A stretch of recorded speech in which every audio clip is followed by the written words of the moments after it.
I think Alberta does a pretty outstanding job. And if you look at how we do compared to other countries in the world, those that are producing a lot more oil than us, like Venezuela, et cetera, they are not doing that great of a job. So I'm very proud of the work we do here in this province. Welcome to the Carla Rand Show, a weekly podcast designed to dig into the lives of everyday people. People who are making a positive impact, people who have risen above and overcome obstacles. Insights and stories from ordinary individuals who inspire us all towards the truly extraordinary. Here's your host. Hey, it's Carla, and today's podcast is maybe a little bit different than some. We're actually going to be talking about oil and gas. We're going to be talking about the oil and gas industry, in Alberta specifically, but in Canada as well. We're going to talk about some of the myths that have been perpetuated by the media, by celebrities, by all these other things about how our oil is very dirty, and we're going to sort of discover that that may not actually be the case, and what are the actual facts. So we're learning from a microbiologist. She has her PhD, Janine Wildshut, and she and I connected on Facebook actually initially because of a post that she had written that had gone viral. And I thought, man, I want to hear more of her story and more about what she's doing to try to make sure that the truth facts about our oil industry are getting out there. So this is going to be a very interesting podcast. It's probably going to be very informative to you. And for some of you that may be already in the industry, you may be like, well, I already knew that. But in any case, we're going to get the facts from Janine today. So let's get into it. Okay, well, I have Janine Wildshut with me, and I'm really happy to have Janine on. Janine, I'm just going to tell them quickly about how we met, and then I'll kind of let you introduce yourself more.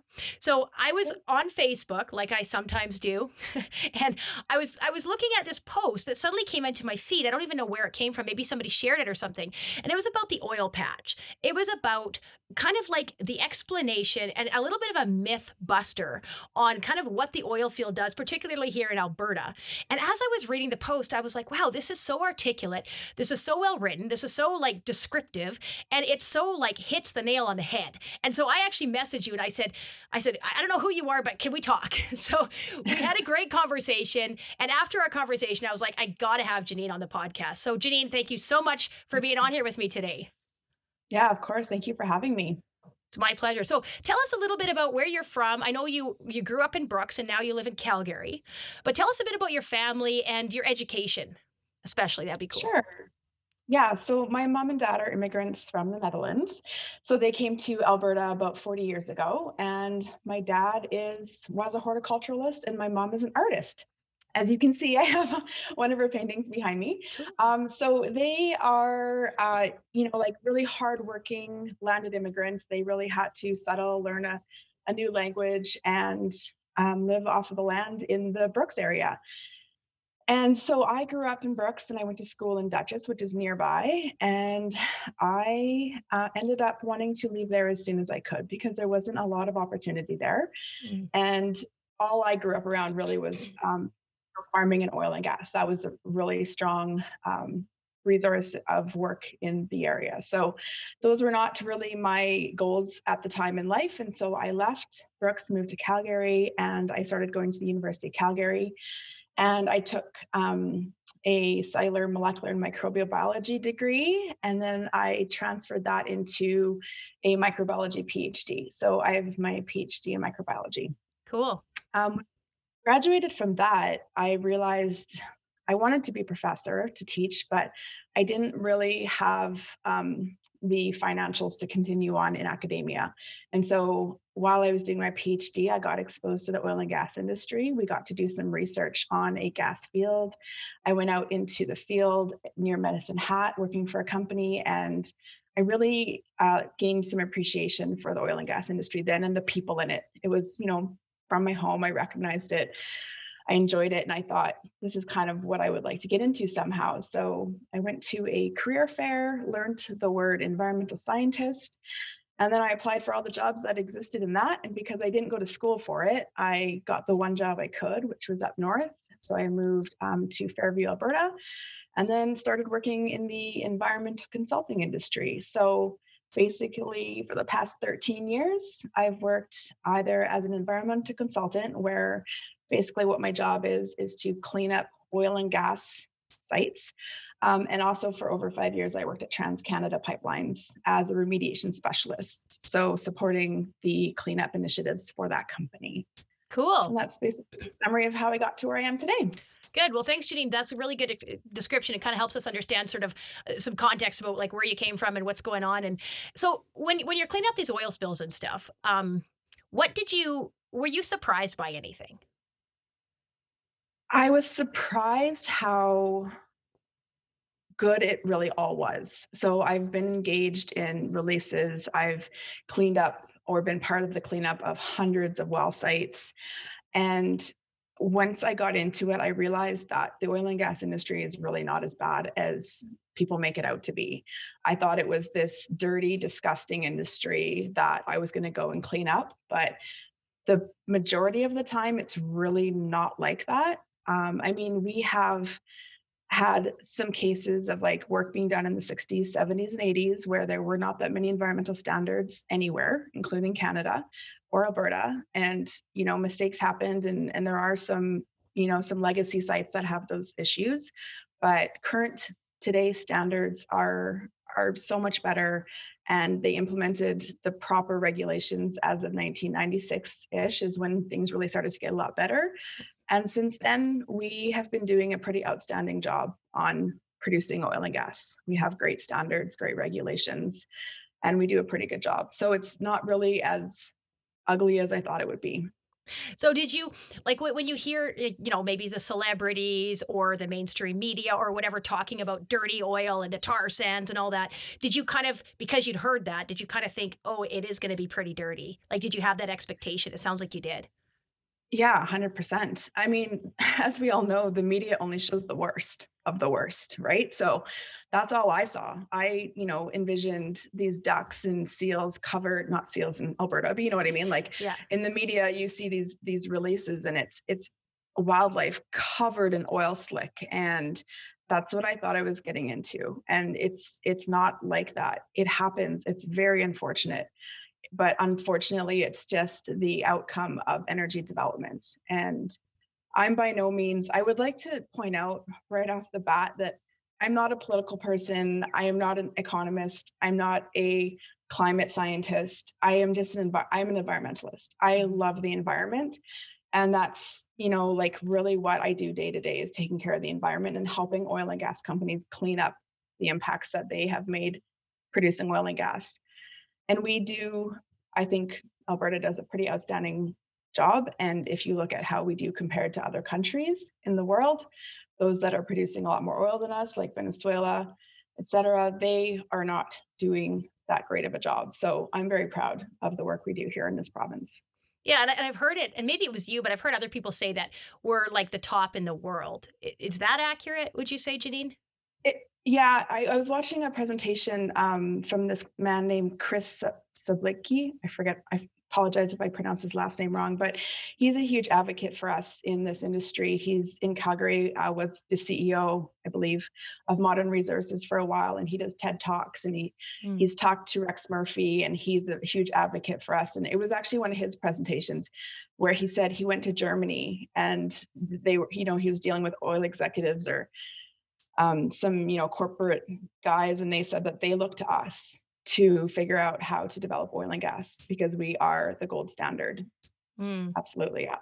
So if we're doing such a good job, why are so many people in Alberta feeling bad about it? Like how come we sort of have this shame around our oil and gas? And not everybody does, but a lot of people do. It seems like there's this stigma, like, oh, you work in the oil industry. Oh my goodness, right? That you must be I don't know, like some redneck that doesn't care about anything, why is that happening? It's a long story. I will try to tell it as best I can. So it's quite political, is basically what has happened here. So we produce a lot of oil, Alberta and Canada as well. I believe the United States, we are almost 50% of the production of oil goes to the United States. I should rephrase that. 48% in 2020 of the American imported oil came from Canada. So we import a lot of oil to the United States. Sorry, I should say imported into the United States. And so the United States really likes our oil. We sell it to them for cheap. And the reason we sell it to them for cheap is because we can't get it anywhere else. We can't get it to market elsewhere. And we also don't have refineries, which we don't really need or want.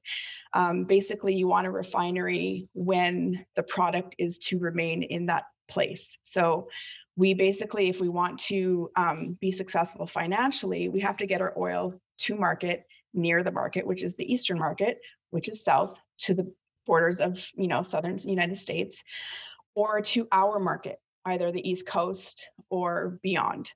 But we can't get our oil to market because we can't get pipelines built in this country. So we are handcuffed to basically send our oil to the United States, and for cheap. And so the United States does not want us to be able to figure out how to get our own oil and gas to market, because then they stop getting half of the oil that they get imported from Canada will no longer be available to them. And they don't want that, because their other sources are, sending it from Saudi Arabia and Venezuela, et cetera, and they want our oil for cheap. So in order for them to inhibit us becoming successful at getting our own oil to market, they have basically created these campaigns to bring protesters and to establish propaganda within our own country to make it look like we are horrible. And there's a very amazing documentary by a lady named Vivian Krause. It's called Over a Barrel. And she did a ton of research and proved that in her case, she found that there was $600 million spent on getting protesters to come to our country and protest. They're not even Canadian, or they are, and they're getting paid by Americans to protest our own oil and gas activities. And so this is basically just helping the United States continue for them to get our oil. And it is well known. It's been well documented. I just have written down here a couple of examples. There's the Tides Foundation and the Rockefeller Brothers Fund, who started the tar sands campaign. You may recall Leonardo DiCaprio, Jane Fonda, a few celebrities partook in coming up and spreading word that we were the worst at oil and gas development. And the sad thing is that we are better than the United States, and we are better than most of the countries in the world that produce oil and gas. So it's not about that. It's about politics, and it's about the United States not wanting us to get our oil to market. And so what is going on, what the crazy thing is too, that I've learned in my research, is that we ship an insane amount of oil into our country, into Eastern Canada, from the United States and from Saudi Arabia. Sorry, I have the countries listed here. Yeah, Russia, Nigeria. We import oil into our own country because we Albertans cannot get our oil to the coast. So we are importing oil created in countries that do not have the high quality standards of production and I'll say the acronym ESG. It's environment, social, and governance, which is basically the whole picture of, third party / Indigenous First Nations consultation, et cetera. Those things aren't happening in these countries like they do in Canada. They do not have the same environmental standards, and they're shipping their oil into the eastern side of Canada because Albertans can't get our oil to the East Coast. And the reason we can't is because we've convinced ourselves that we are the worst at the environment and we are the best. And I think the problem lies in the fact that I think Albertans have just been so confident in this industry because we're so good at it and it's employed so many people and there's a lot of money around it, that when people started to insult us or to try and start this, this propaganda and protesting, we were like, we're good. Like, we are so solid in this and we're strong and we're good at what we're doing. We don't need to worry about it. And so we didn't say anything and we didn't stand up for ourselves and we didn't, fight back. And so now there's this movement for everybody in the oil and gas industry to fight back and to start educating people what we do and how we do it. So there's a lot of advocates in my industry that are doing their best to get out there in the world and the rest of Albertans and Canadians what we do and how we do it. And I would love to be part of that. That's why I made that post. I went to a reclamation conference a year ago in Red Deer, and it was inspiring and it was enlightening. And it was, I'm hanging out with all of the best environmental coordinators in all of Alberta and maybe beyond. and we share and educate ourselves and learn how to do things better. And it was inspiring. And I made that post that as soon as I got home from that weekend. And yeah, it was crazy. I mean, within a couple hours, I got a request from a friend, and they said, "Can you please make this public?" And I was like, "Oh, sure, sounds good." I don't usually have things public on my Facebook, so I released it to public, and it just went nuts. Like, I don't even know the numbers anymore. It's been up for a year. That you found it a year later is nuts. I thought you just posted it. I had no clue. I don't even know how I even found it. But yeah, that's amazing.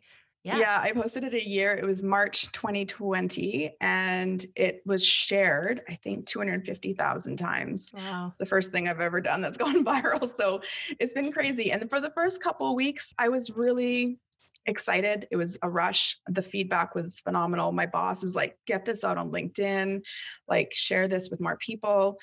But I also got a lot of really discouraging messages that I first started to pay attention to it, like, arguing and pointing out and trying to be diplomatic about it. But it was really discouraging where some people were coming from. And it really frustrated me that we just have not been educating our people about this. And I by no means, like, I am a scientist and I'm an environmentalist, and I am not in opposition to diversifying and to renewables. I fully believe that we as a world have an energy crisis.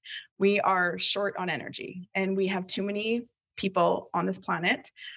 And in Canada, we are so fortunate to be a first world country and to have the ability to heat the homes and the cars that we drive in this cold country that we live in.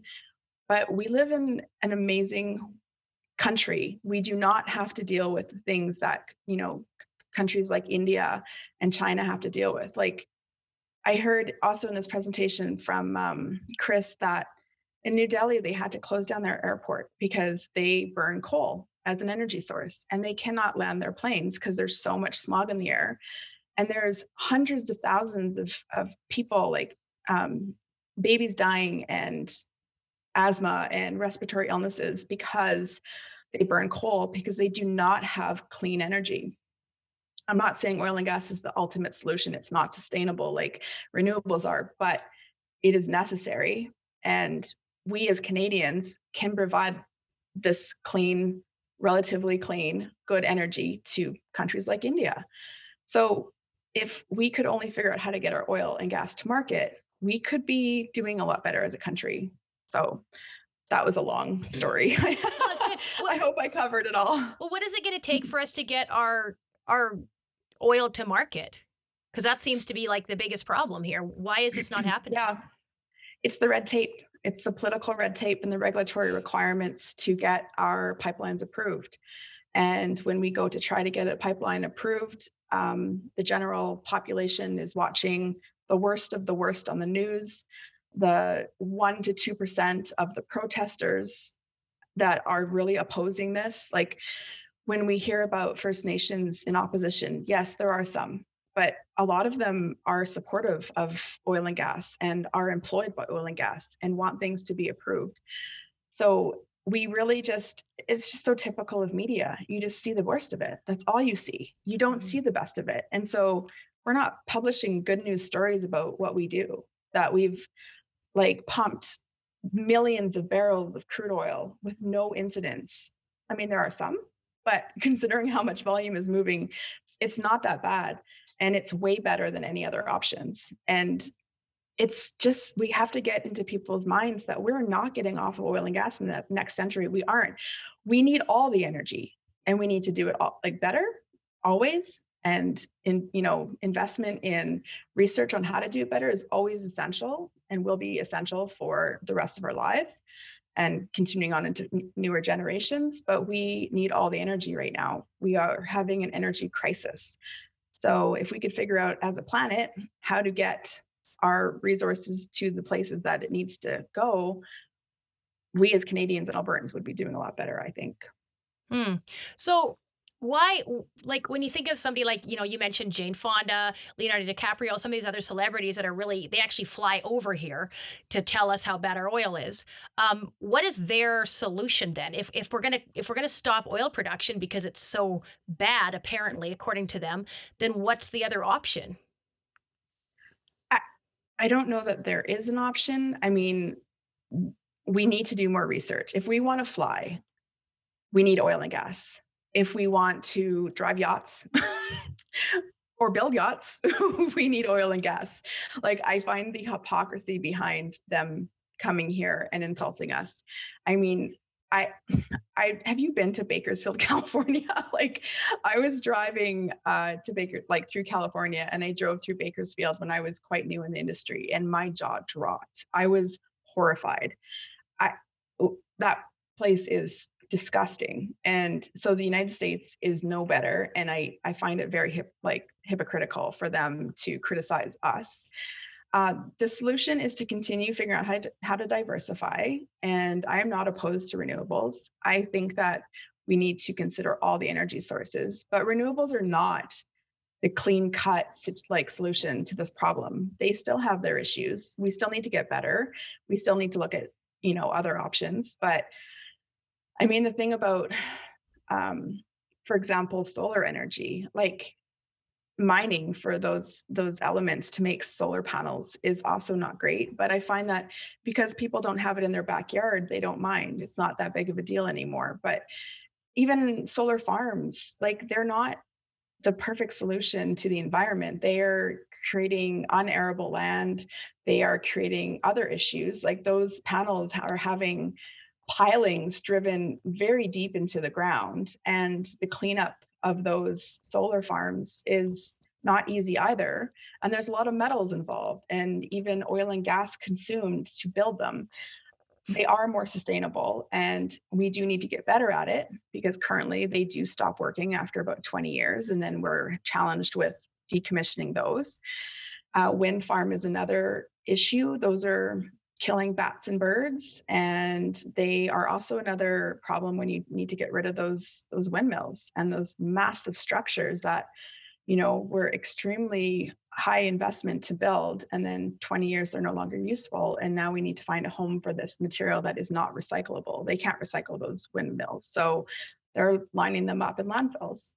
Also not perfect. And I have not done the math on what is worse in regards to CO2 emissions and all of it. I apologize, I haven't done that research, but every single source of energy comes with environmental issues. Nothing is perfect.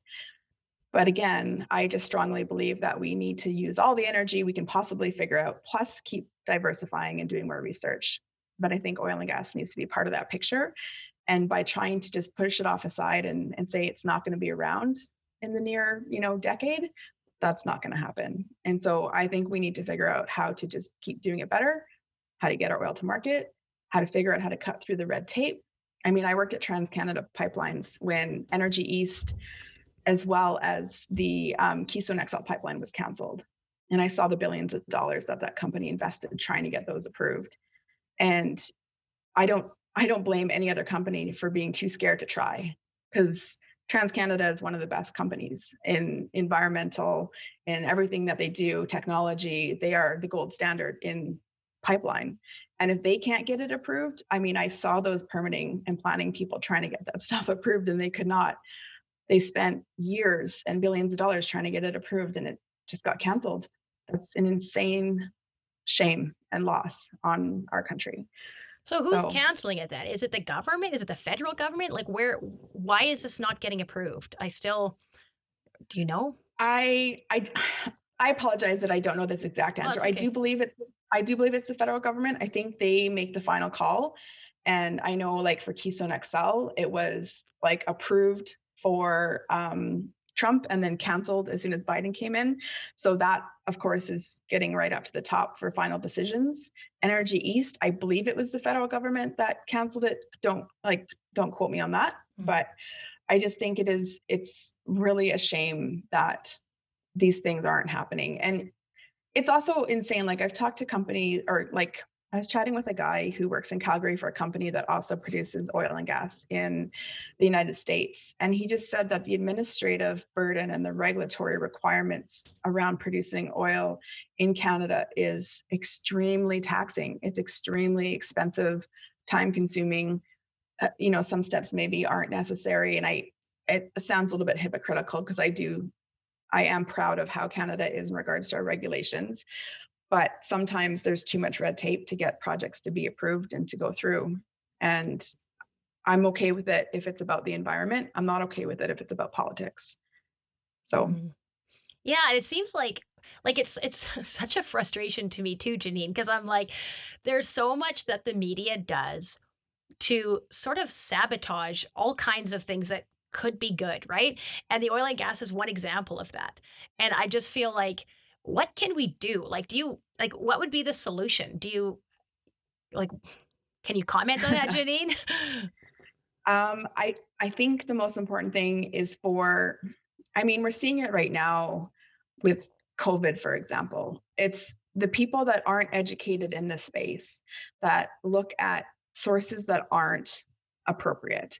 They're not well researched. They're not scientifically accredited. They're not, they're just people that have an agenda, a political agenda, and they're spreading news and they're fear mongering. They have an agenda and they're spreading the information. And then the general public isn't questioning that information that's being shared with them. That's the problem. And I mean, it's the current problem of our society right now. Everything is so polarized and social media is spreading misinformation. And it takes everyone their own responsibility to make sure that what you're reading is actually from a proper source and that it's well researched. And like, I was even challenged with my post after I put it on.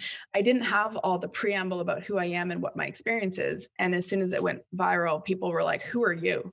What do you know?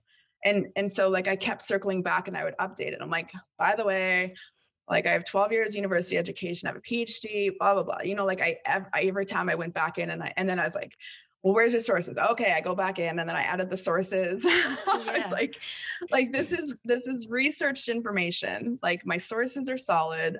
I feel like I have the experience and the education to deduct conclusions about this space. So I felt really confident, like arguing against people that were arguing with me and sharing this information. And so, and I do appreciate people who are, willing to do the research and to question those that are spreading information and maybe it's not accurate. It's so hard though. Like we want to believe when people tell us something, but we have to question if that person or that, that media source has an agenda.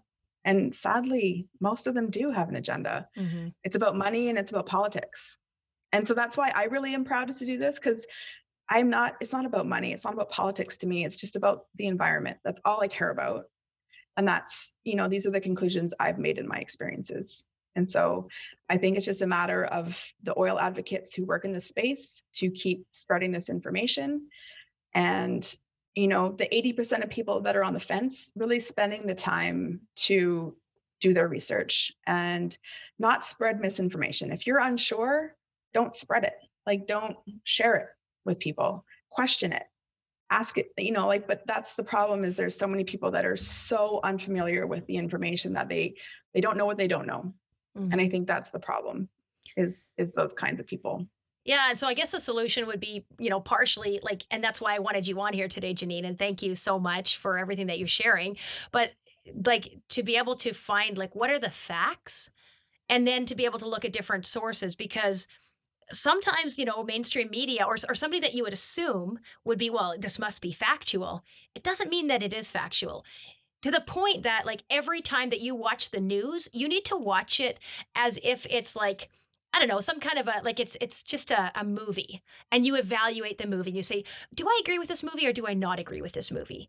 Rather than watching it as this is the facts. Because if you think that everything that, the mainstream media or maybe other sources of media that you go to are the only facts, you could be really being led down the garden path. Yeah. And oh gosh, it's so difficult for me to even advise people how to understand if something is, if there's an underlying reason for it to be spread or if it's just facts. And that's what I do when I do research is I look up the facts and then I make a conclusion on my own. I don't look at the media. So I I don't look at media. I just think they've always got an agenda, and I don't like that. And the other thing too is all we do see is the worst from the media. There's nothing good that they share. Mm-hmm. So people have this horrified vision of, ducks being covered in oil. And I haven't even seen that. Like that's not a thing in my industry. I'm not saying it doesn't happen, and I'm not saying it hasn't happened. We are not perfect. I know that mistakes happen. There are some negligent companies. That's just a fact. That's how the world functions. That's how business functions. Some are amazing, some are not stellar. So that's unfortunate. But I don't know how to advise people to understand better when people are telling the truth. But what I would advise is just don't spread the information if it's, something that you don't understand. If you don't know anything about it, don't spread it. Mm-hmm. That's the one thing I can advise. And you see that a lot. And I think because bad things sell. Like people want to look at something that's going to enrage them so that they can be like, yes, let's fight that, right? And the media knows that. And if they post happy stories of people, most people aren't going to be that interested. They're going to be like, that's nice, but I want to know what's going on that's bad. What am I supposed to fight against here? So it's just the way that the media positions. And I mean, in a way, you can't blame the media. They're trying to get people to follow them, just like politicians. Politicians are trying to get people to vote for them. Everybody has an agenda, right? And so my agenda right now is to get the truth out there. My agenda is to kind of be able to sort of myth bust some of these ideas of Canadian dirty oil or Albertan dirty oil. Like that's my agenda right now. And I'm going to be very, blunt about that. And I think that's your agenda too, Janine, right? You really want to get the truth out there. You want to protect the environment.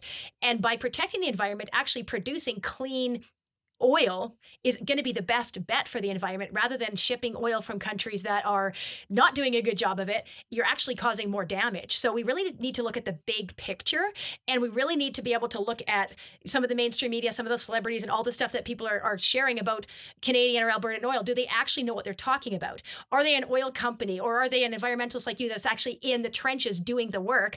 Or are they just somebody from somewhere else, not even from Canada or Alberta, trying to tell us about our oil when all they see is maybe, I don't know, some documentary about it when they had an agenda, and they just keep spreading these lies. And unfortunately, people seem to be just soaking it up hook, line, and sinker. And that's really what I want to try to put an end to, is just say, hey, there's another side to this. Here's the real story. Mm-hmm. Yeah, it's very common for me when I go to the coastal regions, East Coast or West Coast in Canada. I don't usually tell them what I do because I get a lot of slack when I do. So if I do bring it up and then I try and defend myself, there's nothing. Like they don't want to hear it. They don't believe me. They just think we're disgusting. And I think it's so sad because like they need this oil and gas to heat their home, to drive their cars, to like 6,000 products are made from oil and gas. Like so many things are made from oil and gas. And I do realize that we can change that. We're on this initiative to get off of plastics, et cetera. Like we have to change that. We can change some of those things, but it's still going to be needed. So the fact that it's still going to be needed, like, let's do it right. Let's do it properly. And Canada does it well. So why are we importing oil from Venezuela, Saudi Arabia, and the Ivory Coast? Why? I cannot wrap my brain around that. And it's solely because we cannot get a pipeline built to send our product to the coast. And because there's this huge initiative to basically landlock our oil and send it straight down to the States. And that to me is very sad. And I think it's honestly disgusting what the American companies have done to make us, unable to take care of our own country is horrible. And it's obvious, like there's 2 documentaries. The one I mentioned, there's another one, I don't know the name of it, but I just learned of it and I want to watch it. But it's another guy who did this research on this problem. And then Michael Moore did another one too about, like how renewables, there's a lot of false information going out there about renewables. People think it's the be all and the end all and the best solution, but it's also not, it's also got its own agenda to make it seem like oil and gas is the worst and renewables is the best. And that's also not the case. So, it's just a lot of investment we need to make in diversifying, keep doing it better, and for Canadians and Albertans to stand up for ourselves and to spread the information that we we are the best in the world in oil and gas production. And our ESG, as I mentioned before, environment, social, and governance, we are ranked third in the whole world. Shortly after, I believe it's Denmark and Norway. We are third, and we produce way more oil than Denmark and Norway. So the fact that we are ranked third in the world on how we treat our environment, our First Nations, et cetera, I'm pretty proud of that. And that's something we need to let people know about, that we're doing this, that we're doing it well. Mm-hmm. So. Yeah, and I love Albertans, but the way Albertans are, and I'm an Albertan, I can talk about this, so are you, but we just tend to be like, well, we're just going to keep doing it, right? Like, just head down, like, let's just get to work. And we sometimes forget about, we need to educate people. We need to, like, fight, stand up for ourselves sometimes. So I think that, like, let's do that, Albertans, let's do that, Canadians, let's stand up for what we're doing for our oil, and let people know. And please share this podcast with people too, because we need to educate. We need people to know more about the facts and less about the sensationalism of the media to create panic or disaster or, self-sabotage of our own country, right? Exactly. Yeah. We could be doing so much better financially, and we could be supporting the rest of the world with our oil and gas if we were able to, but we can't. So yeah, it's unfortunate. Yeah, well, thank you, Janine, so much. Thank you I feel like you're kind of this warrior. You're trying to, like, you're probably getting so much flack, like you said, and, you're going to the East Coast and stuff, and maybe different places, and you don't even want to tell them that you live in the oil, or that you work in the oil industry, because they're going to think that you're bad somehow. And I'm thinking, you're the one that's trying to, like, protect the environment and trying to make sure that we're doing this right, and you're saying that we are doing this right. So good for you for doing that. Do you have any closing words, Janine, to anybody? Anything that you maybe have missed out, or do you feel like you kind of covered it all? Yeah, I think I reiterated a few times just the fact that we're not getting off oil and gas in the next century. We're not. It's not going to happen. We can't. So if we're going to do this, we might as well do it well. We might as well do it through pipelines. So we might as well figure out how to work with our government and get rid of these protesters and get rid of the American politics that are interrupting our success, and figure out how to get our oil to market. That is the number one goal. And I think the only way this happens is by, like people such as myself in the space, others. There's an incredible YouTube video by that guy I mentioned, Chris Zablinski, I think that's how it's spelled. YouTube or Google that guy. He's amazing. His presentations are incredible. Well educated, well experienced. There's a conversation that he had with Rex Murphy. So I highly just recommend you just listen to people who are in the space and have, ideas about this, and see what they have to say, and then share that information. Yeah. And if you could maybe send me, after this podcast, Janine, just send me maybe some of those links, and I can, make sure that they're included somewhere so people can maybe find them. That would be awesome. Absolutely. Yeah. Yep. Thank you so much, Janine. Thank you for your, fighting for this, and fighting for Albertans and Canadians to get to keep producing clean oil and get it out into the world. Thank you, Janine. My pleasure. Thank you for having me. You're welcome. This episode is brought to you by my company, Power Fitness Online. We are a tight-knit fitness community, and we guide you every step of the way to get fit and stay fit through our live workouts, nutrition coaching, and incredible support team. Go to powerfitnessedson.com to learn more. Thank you for tuning into the podcast today. If you enjoyed it, please leave a positive review on Spotify, Stitcher, Apple Music, or wherever you're listening. And if you're watching on Facebook or YouTube, I would love to see your comments. I would love to know what you think about this episode and interact with you. I love hearing from you. Once again, I'm Carla Rand, and this is the Carla Rand Show, and I can't wait to see you next week for our next episode.